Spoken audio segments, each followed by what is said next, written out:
नमस्कार दोस्तों। क्या नरेंद्र मोदी भगवान का अवतार है? क्या नरेंद्र मोदी भगवान के दूत हैं? और क्या नरेंद्र मोदी के भक्त खुद जगन्नाथ भगवान हैं? और क्या नरेंद्र मोदी और भारतीय जनता पार्टी में कोई परिवारवाद नहीं है, कोई भ्रष्टाचार नहीं है, कोई जातिवाद नहीं है? और क्या जो नरेंद्र मोदी ने तमाम जजेज अपॉइंट किए हैं वो क्या बड़े ईमानदारी से किए हैं? और क्या वो नैतिकता और सारे मानकों को पूरा करते थे इसलिए हुए हैं, या राहुल गांधी जो कहते हैं उस कारण से कि आरएसएस के लोगों को तमाम संस्थाओं का प्रमुख बनाया गया, उन्हें रखा गया है? और क्या यह सत्य है कि भारतीय जनता पार्टी की नरेंद्र मोदी की पिच पर इंडिया खेलने को तैयार नहीं है और इसी कारण नरेंद्र मोदी बौखला गए? जी हां, यही विषय है, इन्हीं पर आपसे बात करूंगा। नरेंद्र मोदी एक टीवी चैनल के इंटरव्यू में कहते हैं कि वो ईश्वर के दूत हैं। मैं नहीं कह रहा हूं, वो कह रहे हैं। और नरेंद्र मोदी ईश्वर के दूत हैं, ईश्वर ने उन्हें इसीलिए अवतार के रूप में भेजा है। अब ये नरेंद्र मोदी अवतार के रूप में है तो भाई बहुत बड़ी बात है, फिर तो कोई कहने की बात ही नहीं। हमारे देश में तो अवतार ही आजकल पूजे जाते हैं, भगवान पूजे जाएं या ना पूजे जाएं। उसके अलावा नरेंद्र मोदी के सबसे खास वो प्रवक्ता संबित पात्रा कहते हैं कि पुरी में कि जगन्नाथ भगवान जो है वो मोदी के भक्त हैं। अब जगन्नाथ भगवान मोदी के भक्त हैं। हमने पहले देखा है, मोदी की टीम ने एक गाना बनवाया था, जो राम को लाए हैं हम उनको लाएंगे। यानी राम को दशरथ और कौशल्या लेके नहीं आए थे, वो भगवान के अवतार नहीं थे, उन्हें मोदी ने जन्म दिया, मोदी लेके आए। यह स्थिति है। हमने वह पोस्टर भी देखा होगा जो भारतीय जनता पार्टी ने शेयर किया था कि नरेंद्र मोदी एक छोटे से बालक को, जो राम का रूप है, उसे लिए चले जा रहे हैं। यानी वो उंगली पकड़ के राम जो है नरेंद्र मोदी की चलते हैं। हमने वो कटआउट्स भी देखे होंगे कि नरेंद्र मोदी बहुत बड़े हैं और राम बड़े छोटे से हैं। हाल के दिनों में मैं अयोध्या गया, मैंने कहा चलिए देखते हैं क्या राम लला है। तो वहां गए जन्म स्थल पर, तो वहां तो कहीं राम लला थे ही नहीं। वहां तो एक मूर्ति थी, खड़ा था, और उस मूर्ति में कहीं लला का रूप ही नहीं था। और वह मूर्ति थी ही नहीं जो 1996 में राजीव गांधी ने जब मंदिर का ताला खुलवाया था, उसमें जो प्रकट हुए रामलला छोटे से थे, वो कहीं पर भी नहीं लला के रूप में। तो यानी नरेंद्र मोदी जी ने पकड़ के ला रहे थे वो बालक, वही बालक है ये। सही कहती है भाजपा, उनका पोस्टर। अब पता नहीं नरेंद्र मोदी अवतार हैं कि नहीं है, ईश्वर का दूत हैं कि नहीं है, वो भगवान जगन्नाथ उनके भक्त हैं कि नहीं है, मुझे नहीं पता। लेकिन इतना जरूर पता है, ये सारी बातें नरेंद्र मोदी और नरेंद्र मोदी के लोग कहते हैं, दुनिया में प्रसारित करते हैं। आपको याद होगा, राम रहीम ने सिर्फ ड्रेस पहन ली थी गुरु गोविंद जी की, उस पर उसे सजा हो गई कि उसने उनका रूप कैसे धरा। और यहां तो तिरुपति बालाजी में जाके विष्णु का रूप धर लेते हैं, बनारस में आके शिव का रूप धर लेते हैं, और अब तो जगन्नाथ उन्हीं की पूजा करने लगे हैं, तो आप समझ लीजिए। जब यह स्थिति हो तो ऐसे धर्म के बारे में मैं क्या कमेंट करूं, और ऐसे धर्म को मानने वालों पे क्या कमेंट करूं जिनके धर्म में इस तरह के अवतार होते हैं, इस तरह के लोग होते हैं। यह अपने आप में सबूत है कि धर्म का जो है अपमान कौन करता है। बहरहाल यह तो हुई एक बात। अब दूसरी बात सुन।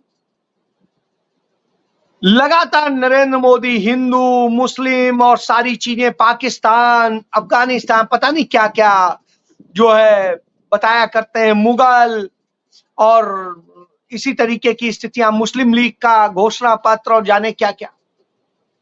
जब ये बात करते हैं तो लगता है कि कांग्रेस इस पे कुछ बोलेगी, कांग्रेस के साथी गठबंधन के तमाम दल बोलेंगे, लेकिन किसी की तरफ से कोई प्रतिक्रिया नहीं आती।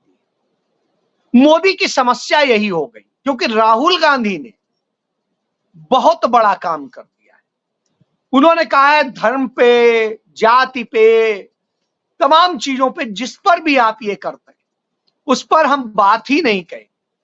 देश को बांटने वाली बात नहीं होगी, देश में नफरत फैलाने वाली बात नहीं होगी, बात होगी सिर्फ मोहब्बत की, बात होगी रोजी रोजगार की, बात होगी महिलाओं की सुरक्षा की, बात होगी हम सब की।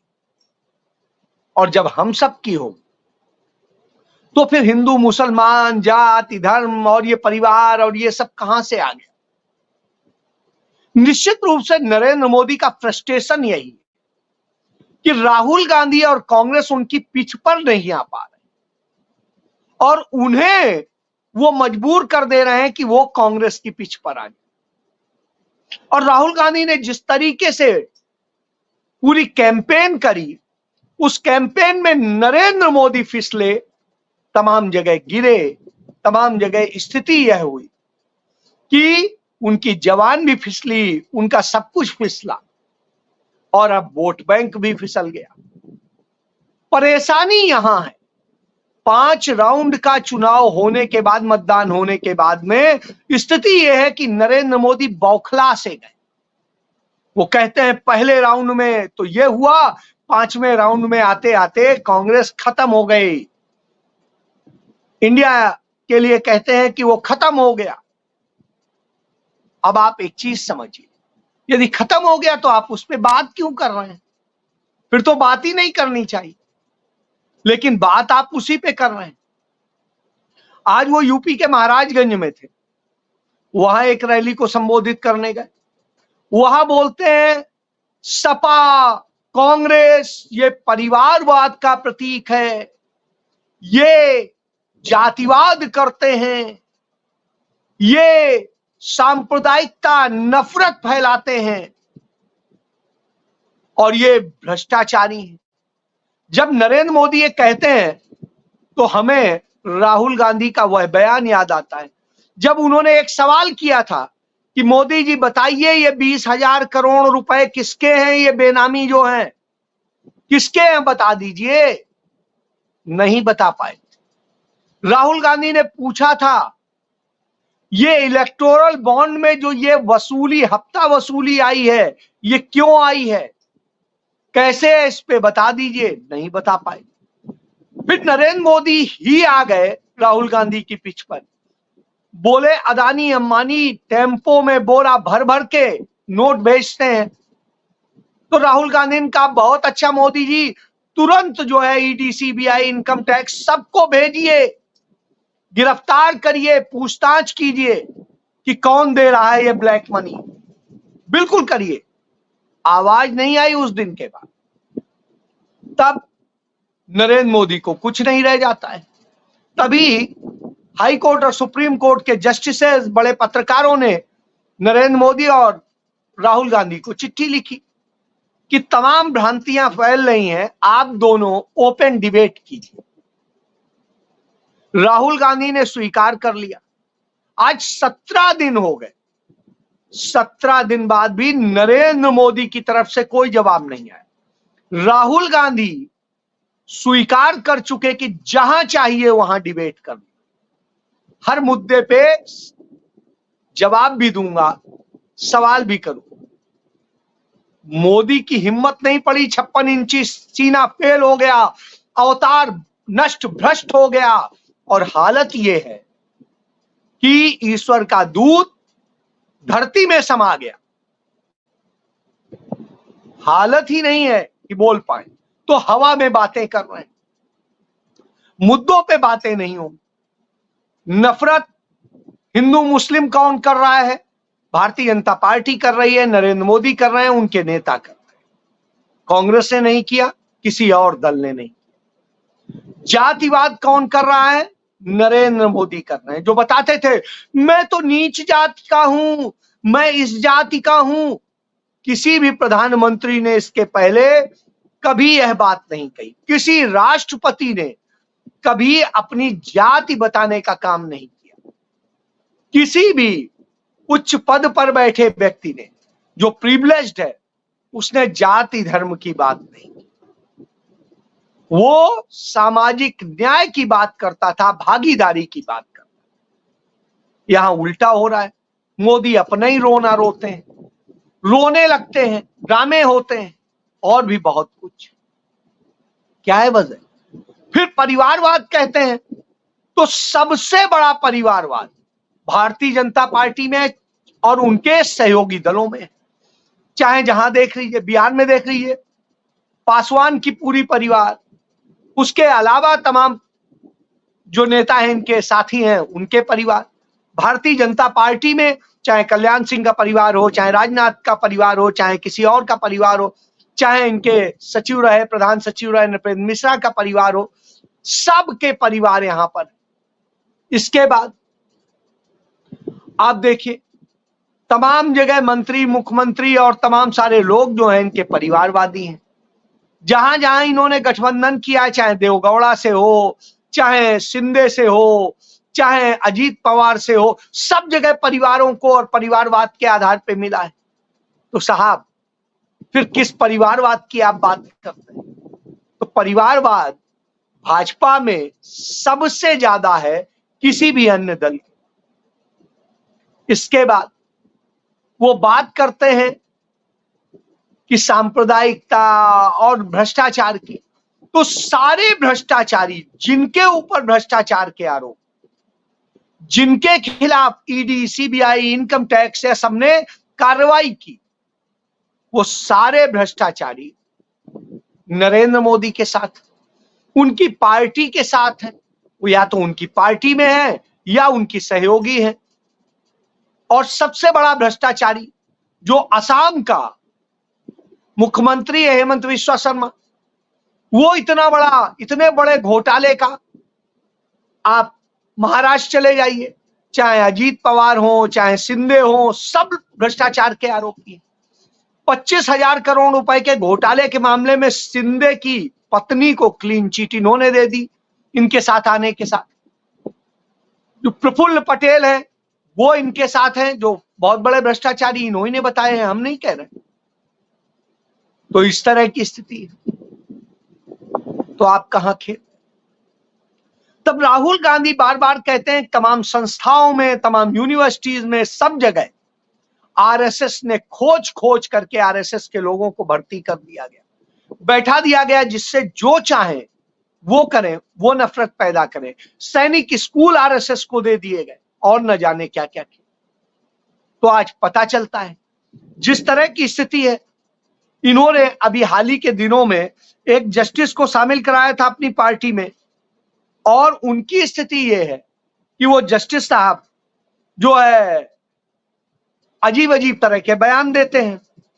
और ऐसे ही बयान देने वाले जस्टिस अभिजीत गंगोपाध्याय महिलाओं की कीमत लगाते हैं, महिलाओं की कीमत लगाते हैं। जब जज थे तो उनके जजमेंट उसी तरीके के थे जो मोदी के हिसाब से चलते थे, और उसके बाद में उनका सारा नैरेटिव इसी के आधार पर चलता है। तो आज इस बात की शिकायत ममता बनर्जी के यहां से हुई थी, तो हाई कोर्ट के उन पूर्व जस्टिस साहब को, जो भाजपा के प्रत्याशी हैं, उनको प्रचार पर रोक लगा दी गई। इसके बाद में चित्तरंजन दास जो हैं कलकत्ता हाई कोर्ट के जस्टिस थे और वो आज रिटायर हुए, तो उन्होंने खुलासा किया कि वो तो आरएसएस के रहे हैं सदैव और फिर अब आरएसएस की सेवा करेंगे। जा समझ लीजिए, तो राहुल गांधी जो कहते हैं वो 100% सही साबित होता है। इस समय बनारस हिंदू विश्वविद्यालय के जो कुलपति हैं वो गुजरात से लाए गए हैं, एक निजी कॉलेज के वो प्रिंसिपल थे और स्थिति है उन्हें ला के किस तरीके से वीसी बना के बैठाया गया, किस तरीके से सबको इग्नोर किया गया। आज वो बैठे हुए हैं और स्थिति ये है, उन्होंने यूनिवर्सिटी और लोगों के खिलाफ इतने फैसले लिए कि वहां पर कार्डियोलॉजी जैसे डिपार्टमेंट के जो एचओडी को धरने पर बैठना पड़ रहा है, वो 14 दिन से अनशन पर बैठे हुए मरणासन्न हो रहे हैं, लेकिन कोई देखने वाला नहीं, कोई सुनने वाला नहीं। सही बात कर रहा है वो सुनने वाला कोई नहीं। गंगा गंदी हो रही है, इसको लेकर के आईआईटी के प्रोफेसर वीएन मिश्रा साहब लगातार लड़ाई लड़ रहे हैं, कोई सुनने वाला नहीं है। उसी गंगा की बात कर रहा हूं जिसे नरेंद्र मोदी कहते थे मां गंगा ने मुझे बुलाया। सिर्फ अपने लिए इवेंट आयोजित करते हैं और आज भी वो वाराणसी में इवेंट आयोजित करा रहे हैं। हालत ये है कि अपने एफिडेविट में जो चुनाव आयोग के तहत दाखिल करना होता है उसमें लिखा जाता है कि मैंने ना तो कोई सूचना छिपाई है, ना कोई हमने और करी है, सारी सूचनाएं दी हैं। और इसके बावजूद उन्होंने अपने पूरे एफिडेविट में 57 कॉलम में कोई सूचना ही नहीं दी, उसे कह के छोड़ दिया कि पता नहीं।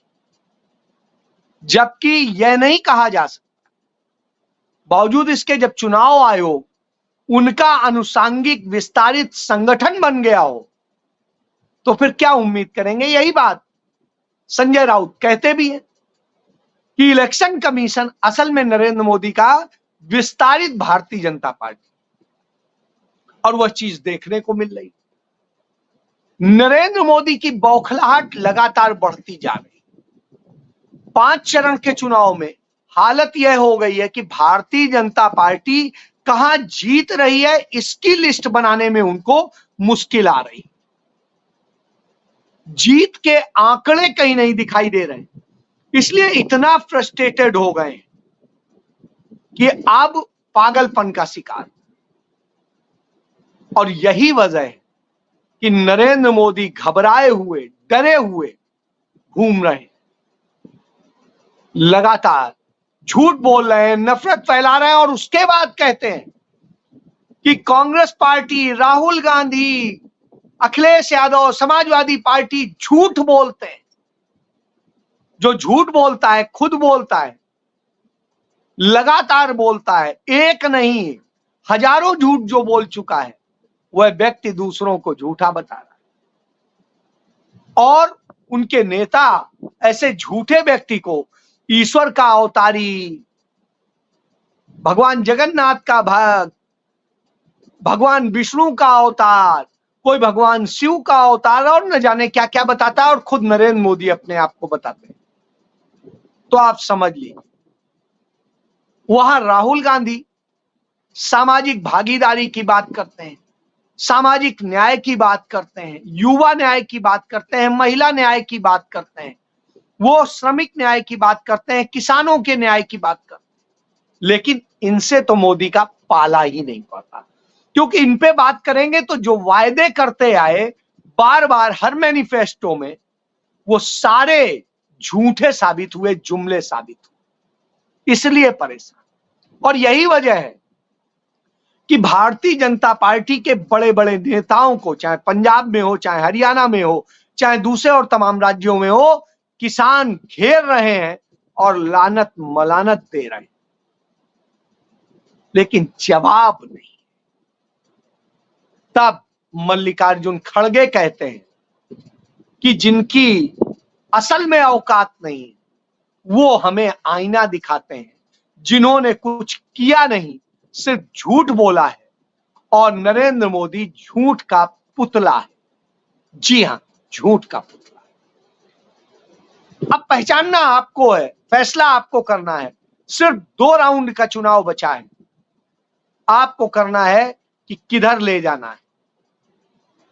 यदि आप खड़े हुए तो मोदी का झूठ और तमाम समस्याएं जो उन्होंने पैदा की हैं वो खत्म होंगी और देश आगे बढ़ेगा, एकता अखंडता के साथ बढ़ेगा, जिसके लिए आज वह पवित्र दिन है जिस दिन राजीव गांधी हमारे प्रधानमंत्री जो रहे वो शहीद हुए थे और उन्होंने कहा था एकता अखंडता के लिए मेरी मां ने जीवन दिया, मैं भी मरना पसंद करूंगा लेकिन देश को एक रखूंगा। और आज उनका बेटा राहुल गांधी यही काम कर रहा है, बेटी काम कर रही, पत्नी काम कर रही। तो फैसला आपको करना है। जय हिंद।